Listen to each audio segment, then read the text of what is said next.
Hello everyone, welcome to another mini blog. আজকে হলো ষষ্ঠী, সবাইকে জানাই শুভ ষষ্ঠী। তো ঘুরতে তো যাবোই, তাতে করে রেডি হয়ে নিই। 1 2 3। তো রেডি সেডি তো হয়েই গেছি, চলো বেরোনো যাক। বেরোনোর আগে নিজের জ লাইনটাকে ফ্লেক্স করছিলাম। আসলে বাঙালি ঘরে এটাকে জ লাইন বলে না, এটাকে বলে তুই বেশিই রোগা হয়ে গেছিস।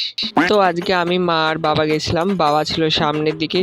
তো প্রথমে একটা ছাতার মাথা প্যান্ডেলে ঢুকে খুব সুন্দর একটা ঠাকুর দেখে বেরিয়ে চলে গেলাম শোভাবাজার রাজবাড়িতে, যেখানে গিয়ে তো মানে কোটি কোটি লোকের ভিড়ের মাঝখান থেকে ঠাকুর দেখতে হলো।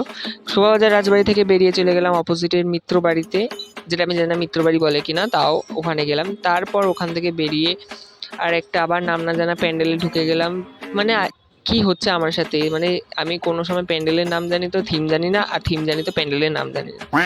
তো এই প্যান্ডেলের থিমটা ছিল হচ্ছে বীরেন্দ্রকৃষ্ণ ভদ্রের ওপর পুরোটাই। খুব সুন্দর করেছিল প্যান্ডেলটা। প্যান্ডেলটা একবার তো দেখাটা মাস্ট ওয়াচ। তো আমি যদি পারি আমি তোমাদেরকে নিচে দিয়ে দেবো নামটা। তো তারপর ওখান থেকে বেরিয়ে আমার মা আবার সেই 20 টাকার 6টা ফুচকা, সেই বুক জ্বালানি 6টা ফুচকা খেয়ে নিল।